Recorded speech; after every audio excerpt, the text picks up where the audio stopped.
Combo Druid. What is it, and how does it function? Combo Druid was an archetype of Hearthstone's inception that revolved around the famous pairing of Force of Nature and Savage Roar to deal 14 damage from hand. But the combo is only half the story of how such a deck certified itself as one of Hearthstone's most famous archetypes. So, how did this deck evolve? How did it change with new expansions? And is the famous nature of the deck deserved? This video will be covering how the deck transformed over the first 3 expansions: Classic, Curse of Naxxramas, and Goblins vs. Gnomes. So let us begin. When analyzing Combo Druid, there's a definite surface level core to many mid-range decks, removal like Wrath and Swipe, and early game minions like Ring Farseer and Harvest Golem made the deck committed to stop early game aggression. But Druid's advantage becomes more clear when looking at its acceleration: 2 mana Wild Growth and 2 mana Crystal Innervate. The acceleration in particular is, in my opinion, what took this archetype over the edge. Wrath had its counterparts in other classes, such as Frostbolt or Shadow Word Pain, while Ring Farseer and Harvest Golem were game pieces that all classes could revel in. But no other class could do what Druid could, using acceleration to allow its mid-game pieces to essentially become the early game. Keeper the Grove's high health and ability to do 2 damage made it a premier minion to pick off opposing aggression. Sen'jin Shieldmaster forced this anti-aggression in a more direct way. 5-drop minions like Druid of the Claw made it both a bigger Sen'jin Shieldmaster or removal spell, Azure Drake's refill and spell damage to create powerful swipes, and Chillwind Yeti's pure stats was just good enough on its own that it made the playline of Coin Innervate Yeti turn 1 nearly unstoppable. It comes down to this: no matter how powerful a late game combo may be, it doesn't matter if you die before you get there. Despite this notion, to disregard the other heavy hitters would be foolish, specifically Cairn Bloodhoof and Sylvanas Windrunner, a classic dynamic duo that were as ubiquitous as they were troublesome. Cairn had the ability to stick multiple turns. As such, opponents would usually be forced to spend multiple cards to deal with it, and Sylvanas made pressing any advantage via threats a dangerous gambit, as well as the ultimate Ragnaros the Firelord counter. Lastly, there's Ancient of Lore, which refined the late game backbone by giving Combo Druid refill. Force of Nature and Savage Roar may have been the face of this deck, but Ancient of Lore was the real all-star that gave the deck its coveted inevitability. Simply put, a 7-mana 5/5 that drew 2 cards was extremely strong. Crazy, I know. Having such powerful pieces along with the 14 damage adaptive combo meant if this deck drew correctly, it was all but impossible to counter. Freeze Mage, Control Paladin, Control Priest, Control Warrior, and all of Hunter fell before Druid's might. However, card games don't allow for the luxury of perfect draws, meaning Druid was as vulnerable to not drawing correctly as any other deck. Perhaps more, as not drawing Wild Growth or Innervate would mean 1 less turn to allow the high-quality mid-game to take over. Additionally, certain decks that swarmed the board, such as Zoo Warlock, Aggro Rogue, and Midrange Shaman, took advantage of Druid's lack of ability to deal with large boards, beyond Swipe of course, and overwhelmed them easily. Finally, Combo Druid struggled against Miracle Rogue. The high damage output from threats like Edwin Van Cleef, Leroy Jenkins, and Blade Flurry in the hands of high-skilled players was a difficult situation to defuse for almost any deck. Despite these setbacks, the deck was extremely solid, and found itself used in many ladder sessions. However, this is not where the story ends for Combo Druid, because the Druid mainstays were simply too good to be exclusive to one archetype, and with that in mind, the Hearthstone community gave rise to 2 popular subvariations. Whereas the mid-range archetype thrived in, well, the mid-game, Ram Druid takes a slightly different approach, leaning in towards making games go longer, with a late-game approach and a focus on getting there. Sunwalker replaced Cairn and Sylvanas, as accelerating them out made any aggro deck despair. As a result, late-game bombs were added to compensate. Choices from Ragnaros the Firelord, Ancient of War, and Cenarius became centerpieces of this well-performed subgenre.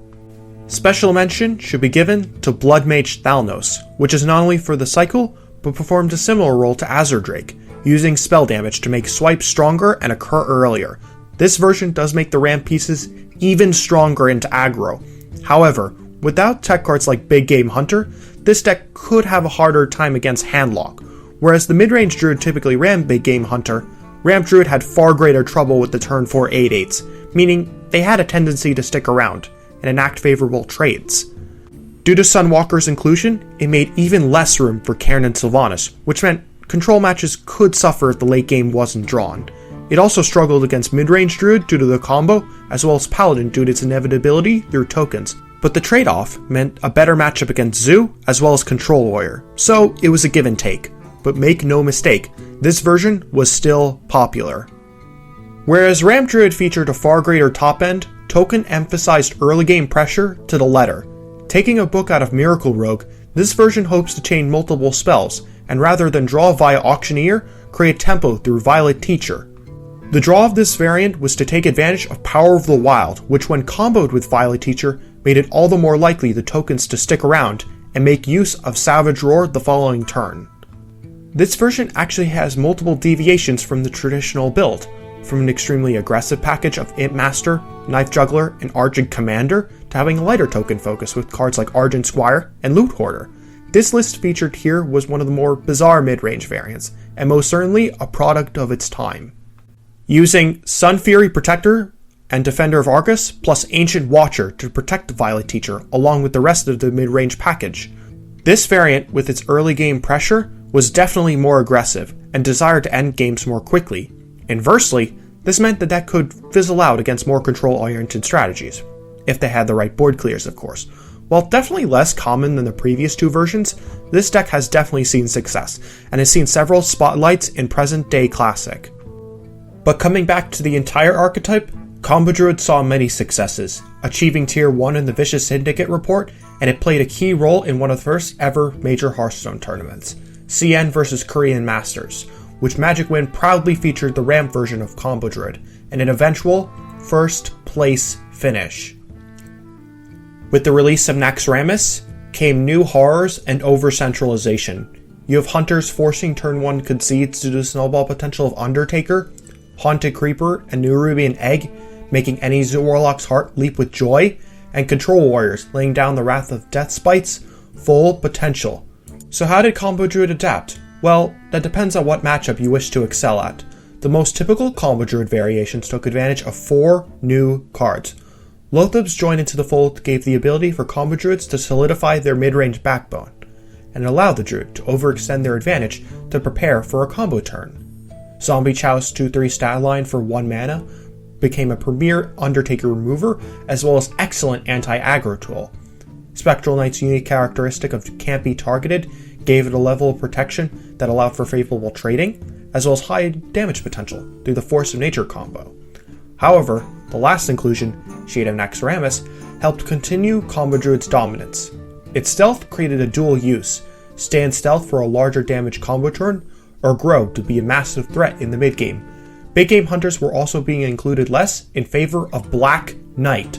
In general, it was a far more respectable inclusion due to the ubiquity of a single card. Sludge Belcher's inclusion in virtually every control deck certified an audience that would pay any price to remove such a troublesome control tool. Especially in Combo Druid, where the Force of Nature combo was stopped in its tracks if even a single Belcher was in play. Even within this variation, Cairn and Sylvanas continued to see play. It just depended on what matchups you desired to beat. In general, the standard variation didn't change much. More so everything around it, so its bad matchups stayed the same. Zoo Warlock was an even more miserable matchup. Nerubian Egg and Haunted Creeper was just a very tall order to clear.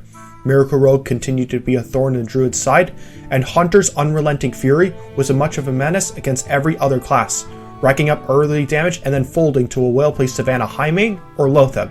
But positive matchups like Control Warrior, all variations of Priest, and Face Hunter kept the deck at the top. The deck wasn't tier S by any means, but it was still a beast of an archetype, and maintained its position at the top of the meta. The token variation, on the other hand, saw a radical shift in deck building. The decision not to include Wild Growth made this version's direction clear. Close games even faster. Gone were the days of Violet Teacher and in-war additions like Haunted Creeper and Echoing Ooze.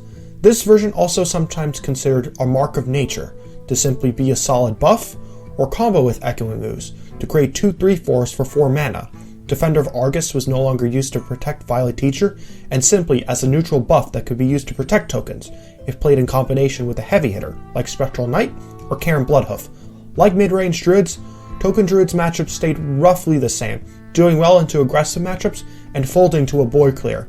However, if not stopped by the board clear via the control deck, it could run away with the game. In terms of the tournament scene, there was one major tournament that stood above the rest, the 2014 Hearthstone World Championship, when Firebat certified himself in the public eye, who showed the power of Combo Druid in the last match right before his final win. The deck was brought by 5 of the top 16 players, 2 of which were included in the top 2. Both Celestial and Firebat took advantage of multiple tech options instead of Cenarius or Thalnos, instead choosing to use cards like Harrison Jones for a better warrior matchup, Big Game Hunter for handlock, or Black Knight because of, well, Sludge Belcher. Overall, Combo Druid this tournament could be summarized as this: if it's not broken, do not fix it. The advent of Hearthstone's first real expansion was a massive step in record keeping. This expansion finally saw the creation of Tempo Storm's meta Snapshot and a more centralized collection of data, meaning it's far easier for me to tell you how this deck evolved. So, what does that mean? Multiple diverging paths essentially, some more successful than others, and in far greater detail. Hunter's dominance continued in GvG right before the Undertaker nerf, but Combo Druid had new opponents to worry about. Druid continued to struggle against swarm strategies, and with the new Tribe Edition in Mech, combined with Mage's efficient removal, managed to be the right recipe to forge Mech Mage. A deck that could have the swarm of aggro, the powerful threats of mid-range, and late-game inevitability of control all at once. Mech Mage's versatility made it one of the most popular archetypes in the meta, which ate mid-range Druid for breakfast. Paladin had similar potential before the expansion, but now could fully be harnessed far earlier through cards like Shielded Minibot, Muster for Battle, and Piloted Shredder. Bad matchups continued to get support as well. Zoo Warlock shrugged off any hostility and charged forward with Implosion, as well as experimentation with Voidcaller plus Mal'Ganis, to cheat out a 9/7 demon far earlier than what it should be. And finally, mid-range Shaman could do what Mech Mage and mid-range Paladin could, just to a lesser extent. This may make Combo Druid sound utterly atrocious for this expansion. However, the negative was only covered initially to show the deck's faults, and its variations weren't completely unstoppable. In the grand scheme of things, Combo Druid continued to buy, unfazed. Piloted Shredder replaced Chillwind Yeti, Sludge Belchers as well as Zombie Chows were reconsidered to support against aggro, and Dr. Boom became the new talk of the town. Additionally, tech options such as Harrison Jones for Control Warrior, Kazan Mystic for Hunters, additional Zombie Chows for aggro, and finally, the crown jewel, Big Game Hunter. Through Dr. Boom alone, Big Game Hunter became the defined tech card of an era, despite it not even being a true counter. In fact, Big Game Hunter was so omnipresent that people joked that Boom should be nerfed to a 6/7, but this meme got tired quickly, and off the back of these powerful neutrals, Combo Druid's sheer strength persevered to grab Tier 1 and eventually the Tier 1 deck at the end of GvG, when Undertaker was nerfed, having positive matchups against Handlock, Control Warrior, Ramp Druid, Face Hunter, and most especially Oil Rogue. As another popular Tier 1 deck, the Leroy nerf meant Rogue became far less lethal, and instead relied on Tinker's Sharp Sword Oil. With this change, Druid could now race this deck efficiently, turning a negative matchup into a winnable one. Even the unfavored matchups could be saved with a well-timed Wild Growth or Innervate. As cards started to get more efficient, the power of Innervate and Wild Growth became more and more obtuse, and would lead to their nerfs down the line. To put it simply, the deck was insane. There was no other way to put it. Rather than trying to close out games as soon as possible, like in Naxxramas, Token Druid scaled back in favor of implementing Violet Teachers once again, as well as another Violet Teacher to play with, though this Violet Teacher was definitely more niche. Hobgoblin was added to take advantage of the amount of one-attack minions that Token Druid could play, ranging from Echoing Ooze, to Annoyatron, to Argent Squire. You know the objective of such an archetype by now. Create a massive board via comboing several cards like Violet Teacher or Hobgoblin, and buff it with Power of the Wild, or in more extreme cases, now Cenarius. Additionally, we saw the emergence of spare part creators like Toshli and Mechanical Yeti to further enhance Violet Teacher turns, but that variation was more akin to mid-range Druid rather than purely token. Initially in the expansion cycle, positive matchups included Control Warrior, Face Hunter, Temper Rogue, Control Mage, Demon Handlock, and Oil Rogue, allowing it to place Tier 2 according to Tempo Storm in early snapshots, though, tragically, this deck fell off towards Tier 4 as the deck's flaws became apparent. Not fully taking advantage of Wild Growth was becoming more and more of a detriment as the meta continued to get more vicious. Never mind how the deck fell apart to a well-timed board clear. This deck was simply inferior to Midrange Druid, as tragic as that is. Due to Mech Mage's overwhelming success, it's unsurprising that other classes would soon follow. Mech Rogue, Mech Shaman, and finally, Mech Druid. In theory, this sounded great, combining the acceleration and combo with an already strong tribe. The deck even had its time in the sun, placing at Tier 2 in the 7th meta snapshot due to dog streaming it at High Legend, before, ultimately, being set ablaze into Tier 4 and being lost into Blackrock Mountain, forgotten. It simply had too many bad matchups, too many to list, few even matchups, and only 2 good matchups, Control Warrior and Face Hunter. The card quality was just a lot lower. Watching a deck evolve means there will be experiments that simply don't pan out. Perhaps through analyzing what is terrible, we can learn to appreciate the good stuff just a little bit more. Now, you might have noticed that Ramp Druid wasn't a part of the GvG meta discussion, and that wasn't due to viability per se, but rather due to how different the list became. It simply branched off to have its own identity, and didn't run the combo, and was more akin to hard control lists like Priest or Warrior. Thus, it was not included in this report. So, how did Combo Druid do? I would say it did pretty great. It definitely deserves its iconic nature from the community and many of its creators, for better and for worse. Thanks for watching, everyone. I want to do these more consistently and would love to know what I can improve upon in the comments. Regardless, until next time.